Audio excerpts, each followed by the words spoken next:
Welcome back everyone. आज हम continue करेंगे आपके non conventional source of energy के साथ। लास्ट लेक्चर में हमने कन्वेंशनल सोर्स ऑफ एनर्जी के बारे में पढ़ा था। तो इसमें हमारे पास जो इस कन्वेंशनल जो सोर्सेज थे एनर्जी के, उनके अलावा जो हमारे पास non conventional source of energy है वो रिन्यूएबल होते हैं। हमने देखा था ना कि वो एग्जॉस्टेबल थे, आपके कन्वेंशनल वाले खत्म हो जाते थे, लेकिन ये आपके रिन्यू किए जा सकते हैं, जैसे कि सोलर, विंड है, हाइड्रोथर्मल है, बायोमास है। और इनसे आपका जो नेचुरल सिस्टम को भी कोई थ्रेट नहीं है, कोई खतरा नहीं है इनसे, इनका इस्तेमाल अगर हम करते हैं तो। इनका यूज जो है अगर हम करते हैं तो हम सस्टेनेबल डेवलपमेंट जो है उसको इंश्योर करते हैं कि भाई हमारा, हमारे विश्व का, हमारे लोगों का, आने वाली जनरेशन का सत पोषणीय विकास होता है, क्योंकि ये एनवायरमेंट फ्रेंडली है और चीपर एनर्जी सोर्सेज है। ठीक है, तो पहला इसमें न्यूक्लियर एनर्जी। न्यूक्लियर एनर्जी जो है एक आज के समय, पिछले ही कुछ समय में काफी यूजफुल साबित हुआ है हमारे लिए। यूरेनियम और थोरियम जो है मेन मिनरल्स होते हैं जिनसे जो आपकी न्यूक्लियर एनर्जी जनरेट की जाती है। तो यूरेनियम डिपॉजिट जो इंडिया में पाए जाते हैं, ये धारवा रॉक सिस्टम में पाए जाते हैं। इसके इंपॉर्टेंट रीजन्स है झारखंड में सिंहभूम डिस्ट्रिक्ट जो है आपका कॉपर बेल्ट के साथ, राजस्थान में उदयपुर, अलवर और झुंझुनू डिस्ट्रिक्ट में, छत्तीसगढ़ में दुर्ग डिस्ट्रिक्ट, और महाराष्ट्र में भंडारा डिस्ट्रिक्ट में, और हिमाचल प्रदेश में आपके कुल्लू डिस्ट्रिक्ट में ये हमें जो आपके यूरेनियम के डिपॉजिट्स देखने को मिलते हैं। उसके बाद जो थोरियम के डिपॉजिट्स हैं आपके, ये जो काफी कम जगह पर देखने को मिलता है, जैसे केरला जो है मोनाजाइट और एल्मेनाइट के बीच सैंड, जो आपका समुद्री इलाका होता है उसके आसपास जो बीच है वहां पर ही आपके डिपॉजिट पाए जाते हैं। फिर प्लक्कड़ और कोल्लम डिस्ट्रिक्ट में भी पाए जाते हैं। आपके आंध्र प्रदेश में विशाखापट्टनम में, ओडिशा के महानदी रिवर डेल्टा वाली लोकेशन पर ये आपके थोरियम के डिपॉजिट पाए जाते हैं। ये जो तीन स्टेट्स हैं आपके, यहाँ पर जो वर्ल्ड का रिचेस्ट मोनेजाइट डिपॉजिट पाया जाता है। ठीक है, इन तीनों स्टेट्स पर जो वर्ल्ड का सबसे ज्यादा मोनेजाइट डिपॉजिट है। डेवलपमेंट जो न्यूक्लियर एनर्जी की है, उसकी जो शुरुआत हुई थी वो एटॉमिक एनर्जी इंस्टीट्यूट की एस्टेब्लिशमेंट के बाद शुरू हुई थी, जो ट्रॉम्बे में है, 1954 में जिसकी शुरुआत की गई थी, जिसको फिर बाद में बदलकर भाभा एटॉमिक रिसर्च सेंटर 1967 में उसका नाम बदलकर कर दिया गया। फिर तारापुर महाराष्ट्र, रावतभट्टा नियर कोटा राजस्थान, कलपक्कम तमिलनाडु, नारोरा उत्तर प्रदेश, कायगा कर्नाटका एंड काकरापारा गुजरात के अंदर जो अलग और न्यूक्लियर पावर साइट्स हैं अब इंडिया के अंदर, जिनके धीरे धीरे इतने साइट्स आपकी डेवलप हो गई हैं। आप यहाँ पर इसको मैप में देख सकते हैं इन सभी को। इसके बाद आ जाती है आपकी non conventional source of energy में सोलर एनर्जी, जो सन की एनर्जी को, सन की रेज को ट्रैप करके और उससे जो एनर्जी प्रोड्यूस की जाती है, उसके दो मेथड होते हैं। पहला है photovoltaic method, photovoltaic sales and solar thermal technology and convert into electricity is called solar energy. तो जो फोटोवोल्टिक सेल्स के अंदर सोलर थर्मल टेक्नोलॉजी के द्वारा इसको इलेक्ट्रिसिटी में कन्वर्ट किया जाता है, उसको सोलर एनर्जी कहा जाता है। और इसका जो कंस्ट्रक्शन है वो काफी इजी होता है, इको फ्रेंडली होता है, और कॉस्ट के मुकाबले में भी बढ़िया, ज्यादा महंगा नहीं पड़ता है। इसकी 7 से 10% ये जो आपकी है, 7 से 10% मोर इफेक्टिव होती है कोल और ऑयल बेस्ड जो प्लांट्स होते हैं न्यूक्लियर एनर्जी के मुकाबले में, ये ज्यादा इफेक्टिव पड़ती है उनके मुकाबले। हीटर, ड्रायर, कुकर्स और अदर हीटिंग अप्लायंस जो है वो सोलर एनर्जी यूज करते हैं और औरों के मुकाबले। ठीक है, मतलब सोलर एनर्जी से हम ये जो फीचर्स हैं वो यूज कर पा रहे हैं आज के समय में, और बहुत से फीचर्स हैं। Gujarat, Rajasthan, western part of India, ये जो इलाके हैं वेस्टर्न पार्ट इंडिया के, वहां पर हायर पोटेंशियल है सोलर एनर्जी की डेवलपमेंट में। यानी कि यहाँ पर सनलाइट इतनी ज्यादा अवेलेबल है कि वहां पर सोलर एनर्जी बढ़िया डेवलप किया जा सकता है। नेक्स्ट हमारे पास विंड एनर्जी। विंड एनर्जी जो है नॉन पोल्यूटिंग और रिन्यूएबल सोर्स है, यानी कि हवा चलती रहती है और एनर्जी उससे हम प्रोड्यूस कर सकते हैं। तो जिससे टरबाइन मैकेनिज्म के द्वारा काइनेटिक एनर्जी जो विंड की है उसको डायरेक्टली इलेक्ट्रिकल एनर्जी में कन्वर्ट किया जाता है। इलेक्ट्रिसिटी जो है आपकी वो प्रोड्यूस की जा सकती है जहां पर परमानेंट विंड सिस्टम, जो लाइक ट्रेड विंड्स, वेस्टर्लीज और सीजनल विंड्स होती हैं, monsoon wind, like monsoon winds जो चलती रहती हैं परमानेंट, उनके द्वारा हम इलेक्ट्रिसिटी प्रोड्यूस कर सकते हैं। इसके अलावा जो प्रोडक्शन इलेक्ट्रिसिटी का है वो लोकल विंड्स या लैंड और सी ब्रिजेस जो होती हैं पर्टिकुलर इलाके पर, उनके द्वारा भी इसका प्रोडक्शन कर सकते हैं हम। इंडिया ने जो है इसका प्रोडक्शन करना ऑलरेडी शुरू कर दिया है।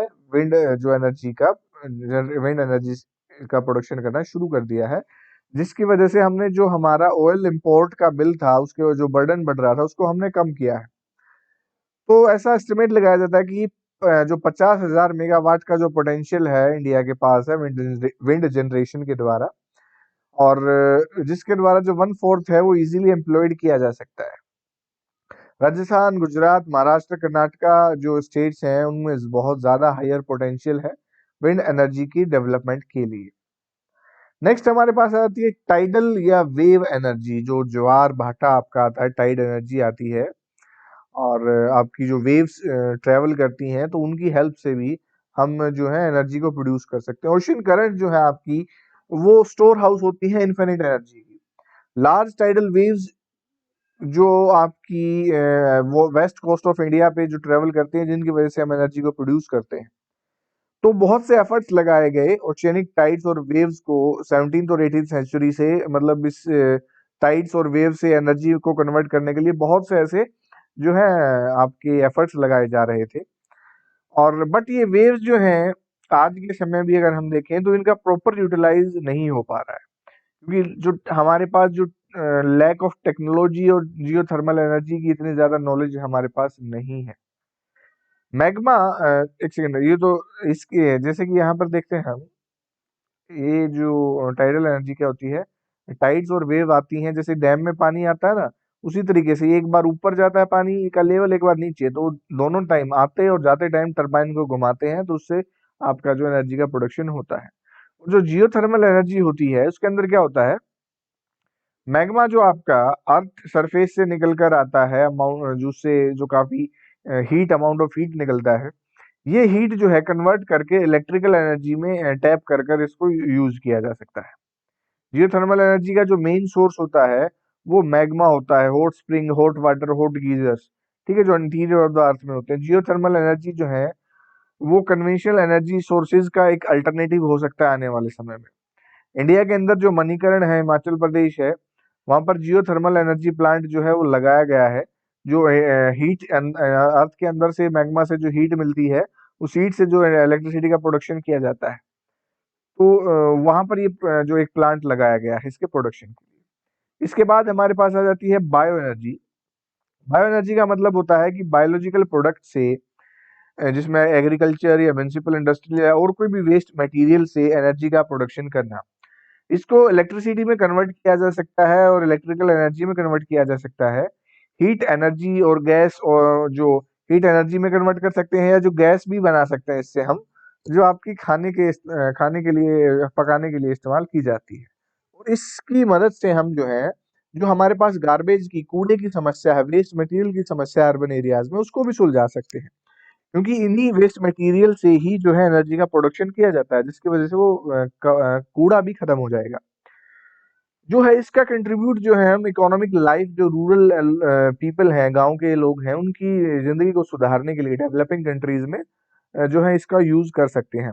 एनवायरनमेंट की प्रॉब्लम्स जैसे पोल्यूशन, सॉलिड वेस्ट का मैनेजमेंट करना, ठीक है, enhancing self reliance, reducing pressure on fuel wood, ठीक है, तो ये चीजें सारी हम करके जो है एक डेवलपमेंट की तरफ बढ़ सकते हैं। एक जो प्रोजेक्ट है आपका ओखला दिल्ली में, वो इसी का एग्जाम्पल है, जहां पर जो है जो म्युनिसिपल वेस्ट जो कि इकट्ठा करते हैं उसके द्वारा एनर्जी का प्रोडक्शन किया जाता है। Now, conservation of mineral resources. हमारे पास मिनरल्स लिमिटेड हैं, तो उनका हमें कैसे कंजर्वेशन करना चाहिए, तो कुछ मेथड्स हैं हमारे पास। Adoption of renewable resources in place of exhaustible resources like solar power, wind, geothermal energy can save our non-renewable resources. तो रिन्यूएबल रिसोर्सेज को हमें यूज करना चाहिए किन के बजाय, जो आपके खत्म होने वाले रिसोर्सेज हैं, यानी कि कन्वेंशनल सोर्स ऑफ एनर्जी है। सोलर पावर, विंड, जियो थर्मल हमें यूज करने चाहिए।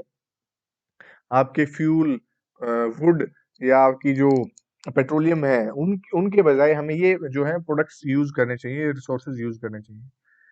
Recycle scrap metal should be encouraged. तो रीसाइकल जो आपका स्क्रैप मेटल हो जाता है, खराब हो जाता है मेटल, उसको दोबारा से रीसाइकल करके यूज़ किया जाना चाहिए। ठीक है? जो स्कार्स मेटल हैं, जो बहुत कम पाए जाते हैं, उनका कोई दूसरा सब्स्टिट्यूट ढूँढकर उसको यूज़ करना चाहिए ताकि उसकी जो कंज़म्पशन है वो कम की जा सके। ठीक है? जो एक्सपोर्ट करते हैं हम स्ट्रेटेजिक और स्कार्स मिनरल की, उसको रोका जाना चाहिए ताकि आने वाली जो हमारे पास जितना आने वाले समय में जो मटेरियल अवेलेबल है, जितना उसका स्टॉक है, वो आगे फ्यूचर तक इस्तेमाल कर सकें। तो ये कुछ इसके अलावा भी आप कुछ अपनी तरफ से भी आइडिया दे सकते हैं जिसके द्वारा हम आपके मिनरल रिसोर्सेज को कंजर्व कर सकते हैं। तो आपका चैप्टर यहीं पर समाप्त होता है। That's all for today. Thank you so much everyone.